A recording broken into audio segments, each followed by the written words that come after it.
On a moonless night, two fearless young men took to the walls of a wealthy estate. With paint and brush in hand, they set out to send a message to the world. Their art was a bold declaration, a symbol of resistance against the unfair treatment of their fellow citizens. This mural was their way of giving voice to the voiceless, of standing up for the oppressed, and of shining a light on the injustices that plagued their community. As the night drew to a close, one of the young artists captured the image of their masterpiece with a camera and shared it on social media under an anonymous handle. Jay and his best friend Toby then went their separate ways, seeking to evade the watchful eyes of the patrol police.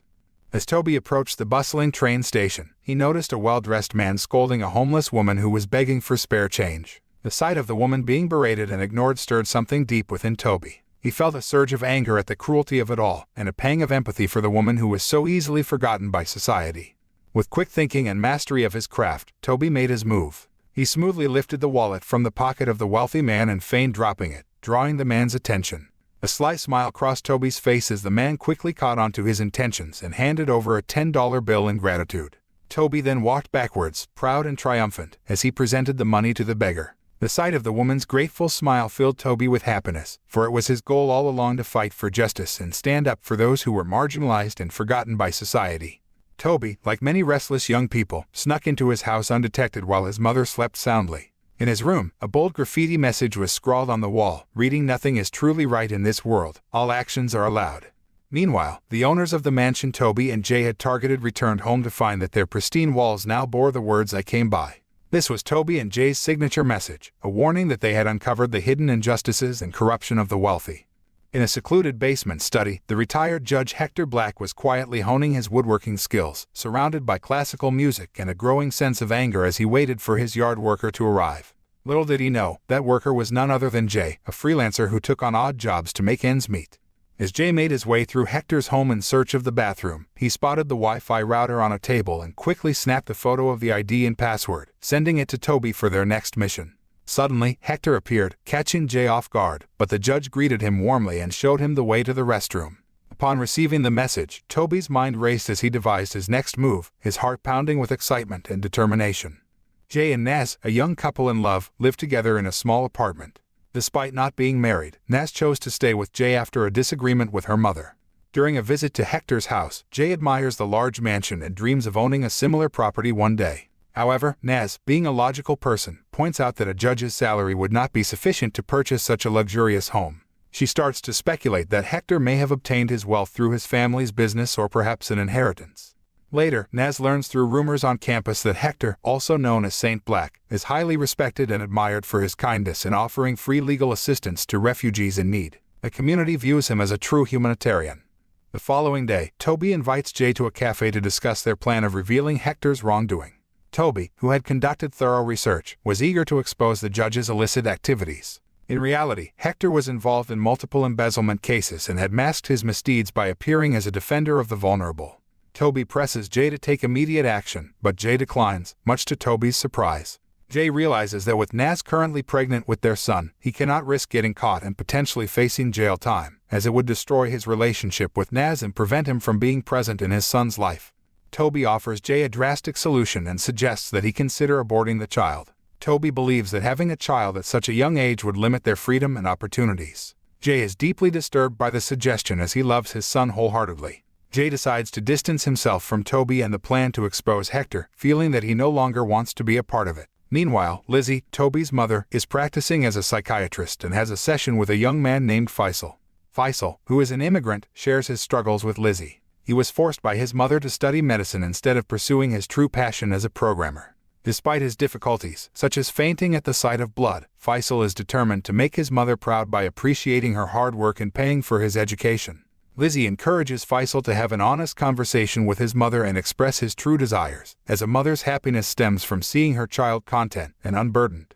On the other hand, Toby listens to an impassioned speech from an influential figure on the radio. The speaker, who is both loved and hated, has a strong presence on social media. The speech ignites a fire within Toby and fuels his desire to break into Hector's house. When Lizzie arrives home, she finds the kitchen in disarray but decides to overlook it and relax by watching TV. However, when she cannot locate the remote, she calls Toby to ask for its whereabouts. Toby, however, is distant and unresponsive towards his mother, seemingly harboring ill feelings towards her for no clear reason. Undeterred, Toby prepares to head to Hector's house, ignoring his mother's inquiries. As Toby prepares to leave late at night, Lizzie asks him to clean up the kitchen before he goes. However, Toby brushes off her request, promising to take care of it after he returns. Lizzie can only sigh in response to Toby's indifferent attitude. With cunning stealth, Toby crept towards Hector's grand mansion, keeping watch for the judge's departure. Once Hector had driven off, Toby quickly cut off the Wi-Fi connection to the surveillance cameras and made his way inside. With his spray paint in hand, Toby felt a rush of adrenaline as he forced open the back door to the luxurious home. As he explored the dark and silent house, Toby suddenly heard a strange noise coming from a nearby room. Determined to uncover the source of the sound, Toby crept down into the basement, where he stumbled upon a work drawer filled with old photos. To his surprise, he found a haunting image of a man with bruises and a gaunt appearance, who appeared to have been imprisoned for years. Toby shuddered in horror as he gazed upon the man's pitiful state. Without even realizing it, he stumbled backwards, bumping into a desk lamp and knocking it to the ground. As he reached down to clean up the mess, Toby spotted a glimmer of light coming from behind the closet. When he investigated, he was stunned to find an old man, shackled and imprisoned in the secret room. Meanwhile, Hector was busy practicing his tennis strokes when he suddenly noticed that the surveillance camera had gone offline. Alarmed by this sudden disconnection, he raced back to his home, eager to uncover the source of the problem. Upon entering his home, he was relieved to see that his Wi-Fi connection had reactivated, but he knew deep down that someone had been inside his home. Hector rushed to the secret room to assess the situation and, sure enough, he saw that a table lamp had fallen. As he tried to look outside, his colleague, a police officer, called and asked if there was a problem. Hector explained that it was just a false alarm, but as he spoke, his gaze was drawn to a painting of his father that had been moved from its place. Just then, Toby made a hasty exit, causing the sound of the door closing to echo throughout the room. Alerted by the noise, Hector immediately ran to investigate, but found no one there. Meanwhile, Toby was cowering under the stairs, his body trembling with fear. That night, Jay drove Naz back to her parents' house, but she was not welcomed with open arms. As Naz was driven away with her suitcase, Jay got out of the car and revealed to her that she was pregnant. However, her parents were furious, blaming Jay for destroying their family and influencing Naz negatively. Left with no other options, Jay was forced to take Naz back to his apartment. When they arrived, they found Toby waiting for them, eager to tell Jay what he had discovered in Hector's house. But with Jay already facing his own problems, he refused to listen to Toby and told him to leave. Frustrated by the series of events, Toby decided to take matters into his own hands and called the police station from a payphone, anonymously reporting what he had seen in Hector's house. The following day, Hector was leisurely enjoying a steak and watching cartoons when he heard a persistent banging from the basement. Ignoring it, he turned up the volume on the TV to try to drown out the noise. Before long, 2 police officers arrived at his door after receiving a report from an anonymous young man about Hector's illegal confinement. Hector tried to brush it off as a false accusation made by a rival in a trial, but the police insisted on checking the premises.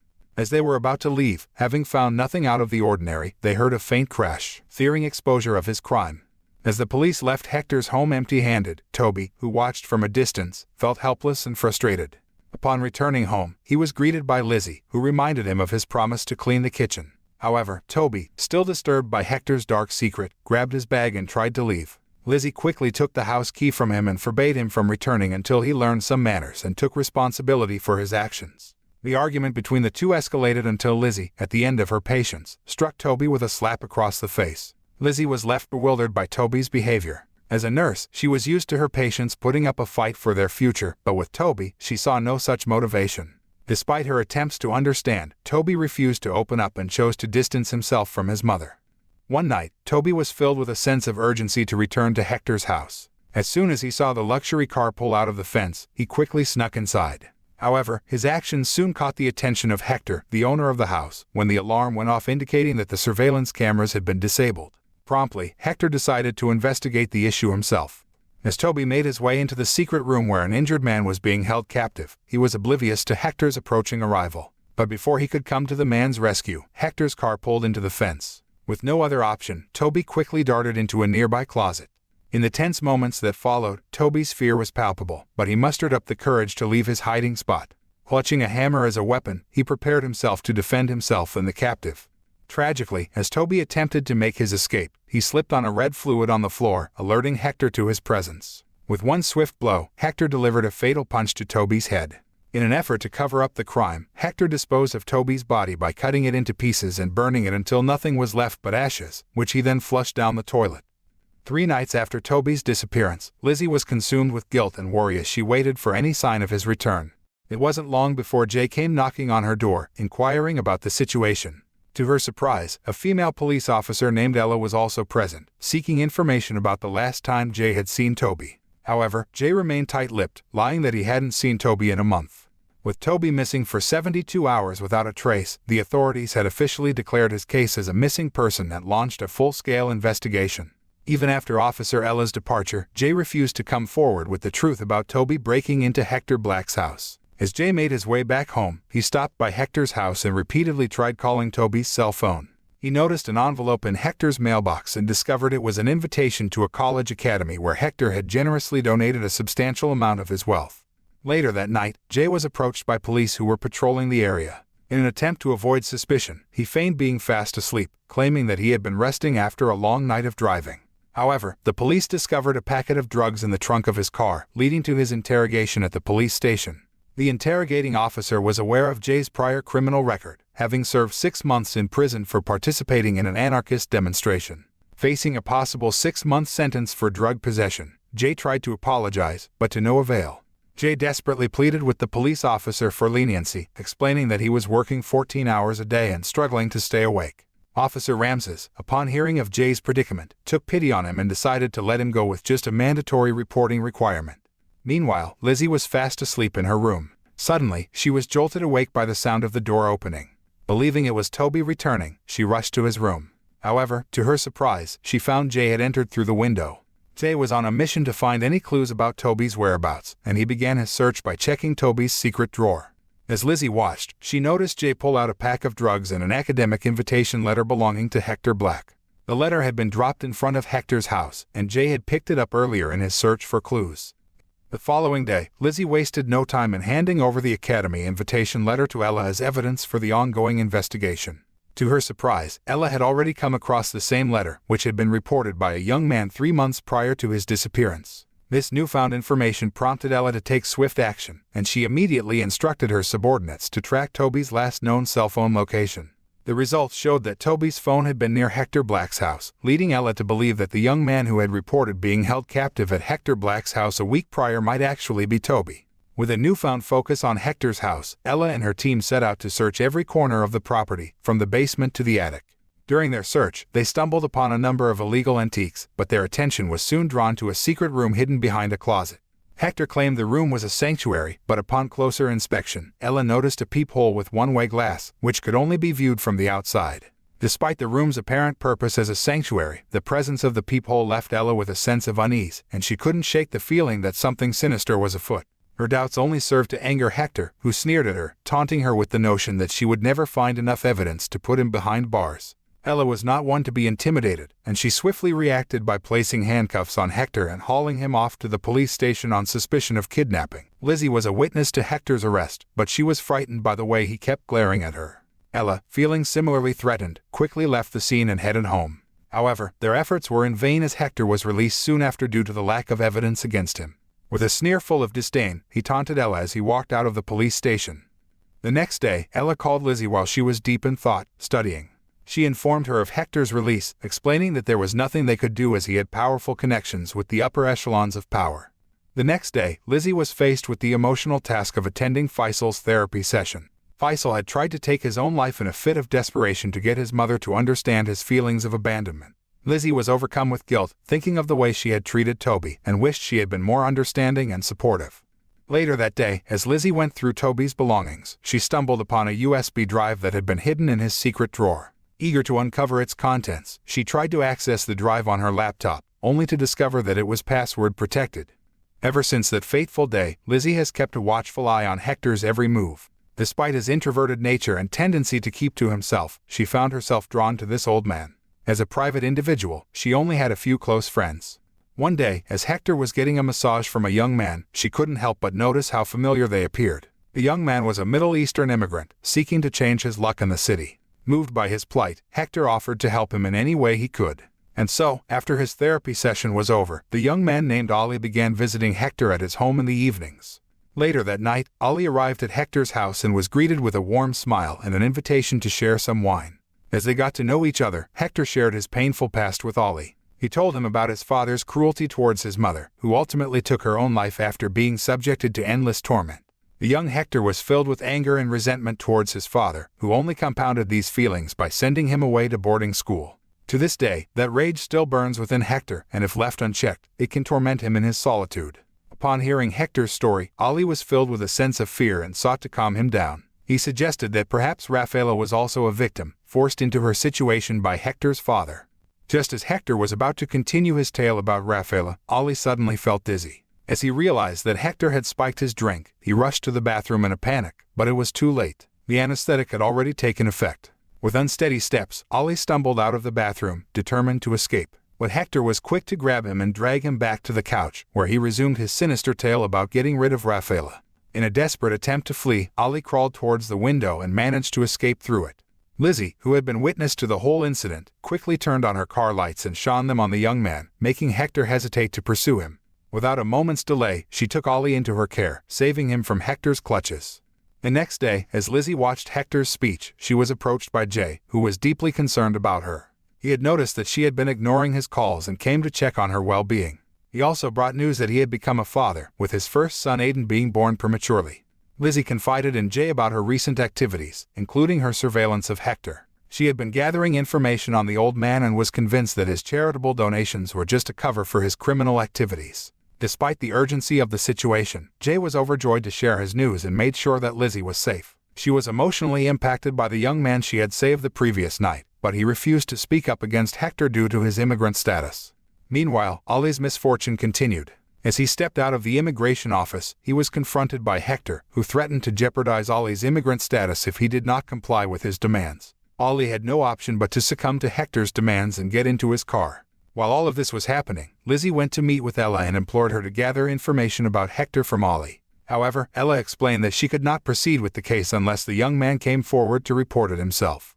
Meanwhile, Hector had just finished taking care of Ali, disposing of his body in the basement. With that taken care of, he then turned his attention to finding information about Lizzie. His search led him to discover that Lizzie was the mother of Toby, the young man who had recently broken into his home.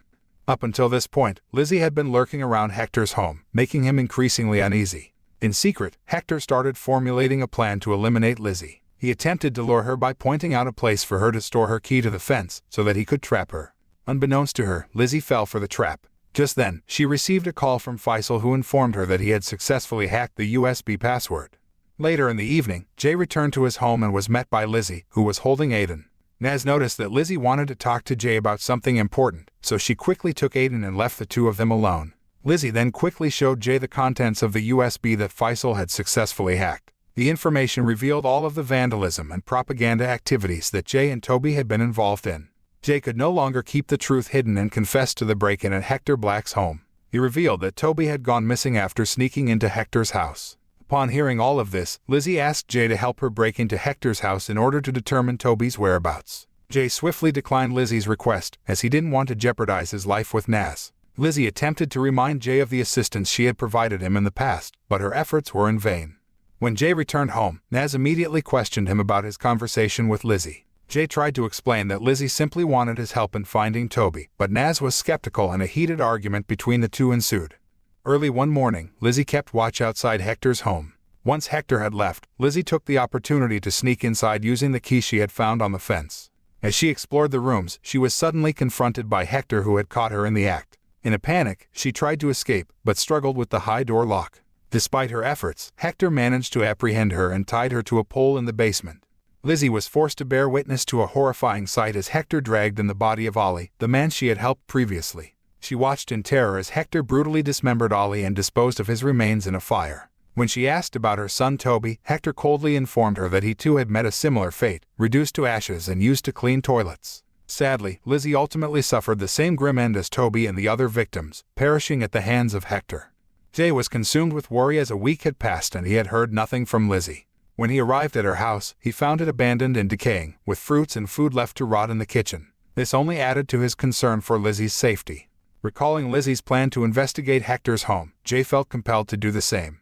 Upon arriving at Hector's empty house, he quickly broke through the glass back door and made his way down to the basement. But the room was completely empty and devoid of any sign of Lizzie or anyone else. Jay returned home with a heavy heart, feeling guilty and regretting his decision to let Lizzie carry out the investigation alone. The disappearance of his best friend and the person who had greatly impacted his life weighed heavily on his mind, causing him to contemplate his mistakes. On the day of the academic seminar, Hector Black was set to address the esteemed professors and academics at the university. Naz lends a helping hand to Jay by submitting his thesis on legal equality for black people to his tutor, Philip. With her support, Jay embarks on his mission to seek justice for his friend Lizzie. During his speech, Hector makes a few remarks to the gathered guests. However, when Jay's thesis is handed to Hector, he quickly discards it after a brief examination. As the event comes to an end, Jay follows Hector to his home. Despite the road leading to his house now being closed off as a private road, Jay persists and continues the journey on foot. Jay had been waiting in the park for what felt like an eternity, and he thought Hector was likely sound asleep by now. So, he stealthily made his way to Hector's house, ready to launch a surprise attack. Hector's night was interrupted by the sound of plastic popping under Jay's footsteps. A struggle between the two ensued, but Jay managed to overpower Hector and bind him with plaster. He then rescued a young man who had been trapped in a secret room for an extended period of time. Ella soon arrived on the scene, responding to Jay's report, and promptly arrested Hector. With a sense of satisfaction, Ella smiled as she locked up the deceitful and merciless Hector, bringing him to justice.